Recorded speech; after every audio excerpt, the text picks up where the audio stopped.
तो ऑलरेडी जो चीज़ें आपने जान रखी हैं, हो सकता है कोई नई चीज़ भी आपको सुनने को मिले, बस उसको दिमाग में रख के चलना है।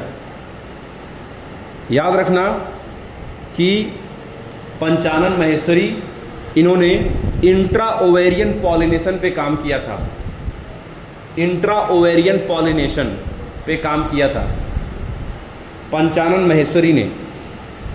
और दूसरी बात याद रखना, पॉली एम्ब्रियोनी देखने को मिलता है सिट्रस, मैंगो, ऑरेंज में। और ओल्डेस्ट सीड पाया गया था, 10,000 साल पुराना सीड था आर्कटिक टुंड्रा में, उसका नाम, सीड का, प्लांट का नाम ल्यूपिनस अर्काटिकस। और 2000 साल पुराना सीड फिनिक्स डेक्टिलिफेरा देखने को मिला, 2000 साल पुराना, किंग हेराल्ड प्लेस के पास। परसिस्टेंट न्यूसिलस को बोलते हैं पेरिस्पर्म। और एंडोस्पर्म मोनोकॉट में एक्सेप्ट ऑर्किड, एंडोस्पर्म की प्लॉइडी एंजियोस्पर्म में ट्रिप्लॉइड होता है और जिम्नोस्पर्म में हैप्लॉइड होता है।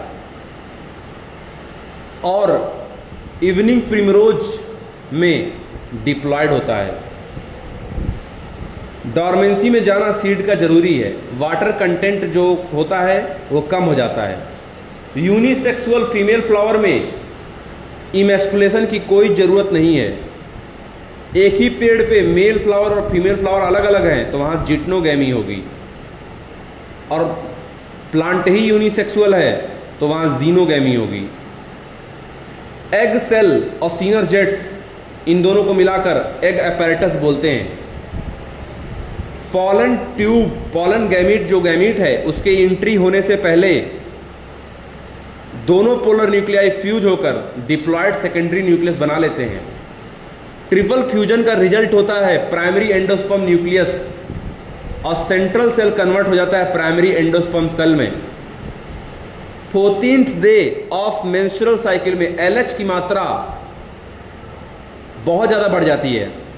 FSH भी बढ़ता है लेकिन LH सबसे ज़्यादा बढ़ता है और एस्ट्रोजन भी बढ़ता है। लेकिन आफ्टर 14th डे ओव्यूलेशन सिर्फ एकमात्र हार्मोन प्रोजेस्टेरॉन बढ़ता है, क्योंकि कार्पस ल्यूटियम जो कि प्रेगनेंसी मेंटेनेंस हार्मोन होता है वो बढ़ चुका होता है।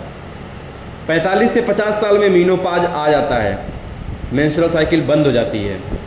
मोनोहाइब्रिड में टेस्ट क्रॉस का रेशियो होता है 1:1 और डाइहाइब्रिड में होता है 1:1:1:1। सिर्फ और सिर्फ प्रेगनेंसी में ही सिक्रेट होने वाला हार्मोन होते हैं HCG, HPL और रिलैक्सिन, ओनली ड्यूरिंग प्रेगनेंसी। और रिलैक्सिन हार्मोन सिक्रेट होता है ओवरी से। कोई भी जाइगोट जब बनता है तो उसमें सबसे पहले होता है अर्ली क्लीवेज, फिर होता है मारुला, ब्लास्टुला और फिर लास्ट में होता है गैस्ट्रुला। फिर जाके इसका अटैचमेंट हो जाता है एंडोमेट्रियम लाइनिंग से और किनारे किनारे बाहर बन जाता है ट्रोफोब्लास्ट और अंदर बन जाता है inner cell mass. Inner cell mass बाद में एम्ब्रियो में कन्वर्ट होता है। अटैचमेंट को बोलते हैं इम्प्लांटेशन। कार्पस ल्यूटियम प्रोजेस्टेरॉन, और याद रखना ग्राफियन फॉलिकल से ही डिजेनरेट होकर बनता है। ओवम की मेम्ब्रेन होती है जोना पेलुसिडा और बाहर बाहर इर्रेगुलर अरेंजमेंट होता है सेल ऑफ कोरोना रेडियाटा का। याद रखना हनी बी डिप्लॉयड होती है, 32 क्रोमोजोम होते हैं और मेल जो होता है उसका 16 क्रोमोजोम का होता है। मेल जब भी गैमीट बनाएगा माइटोसिस से बनाएगा और फीमेल जब भी बनाएगी मियोसिस से बनाएगी। पार्थिनोकार्पी यहाँ पर देखने को मिलता है। और हैंकिंग ने डिस्कवर किया था एक्स बॉडी और DNA रेप्लिकेशन में लीडिंग स्ट्रैंड 5-3' और लैगिंग स्ट्रैंड 5-3' वाला बनाता है। एक को बोलते हैं लीडिंग और एक को बोलते हैं लैगिंग। हमेशा प्रोकैरियोट में जब भी ट्रांसक्रिप्शन होता है वहाँ एक ही एंजाइम होता है, सारे तरह के RNA बना लेता है। लेकिन यूकैरियोट में राइबोसोमल RNA पॉलीमरेज 1 बनाएगा, मैसेंजर RNA पॉलीमरेज 2 बनाएगा और ट्रांसफर RNA पॉलीमरेज 3 बनाएगा। और HNRNA जो होता है वो प्रीकर्सर होता है mRNA का। याद रखना अगर 23S rRNA है उसको राइबोजाइम बोलते हैं, है ना।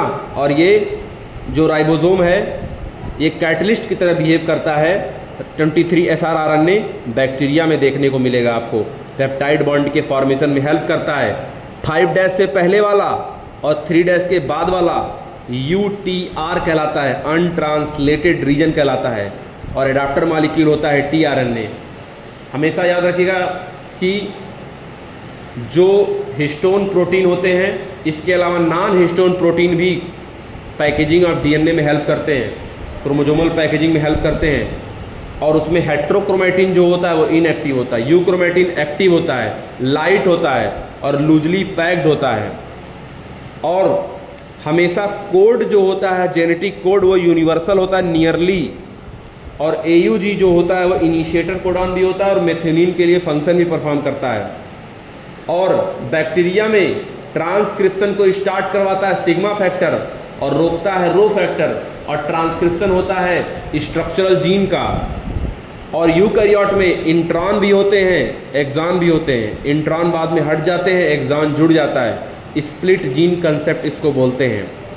और याद रखना, लैक्टोज लैकोपेरान में इंड्यूसर की तरह बिहेव करता है, और रेगुलेटर जीन को हम लोग आई यानी इनहिबिटर जीन बोलते हैं। 3 स्ट्रक्चरल जीन वहाँ पे होते हैं, ZYA, पॉलीसिस्ट्रोनिक होता है प्रोकैरियोट और मोनोसिस्ट्रोनिक होता है यूकैरियोट। फ्रेडरिक सेंगर ने ऑटोमेटेड DNA सीक्वेंसर की डिस्कवरी की थी, और ह्यूमन जीनोम में 3164.7 मिलियन बेस पेयर देखने को मिला था। और VNTR जो होता है वो सैटेलाइट DNA का पार्ट होता है, मिनी सैटेलाइट का पार्ट होता है VNTR। और ट्रांसफॉर्मिंग प्रिंसिपल फ्रेडरिक ग्रिफिथ ने किया था, स्ट्रेप्टोकॉकस निमोनियाई लिया था वहाँ पे। और उसके बाद आप देखोगे तो पॉलीन्यूक्लियोटाइड की जो चेन बनती है, हमेशा एक होती है 5' तो दूसरी होती है 3' to 5', लेकिन फास्फोडाइस्टर बॉन्ड जो होता है वो 3' to 5' होता है। और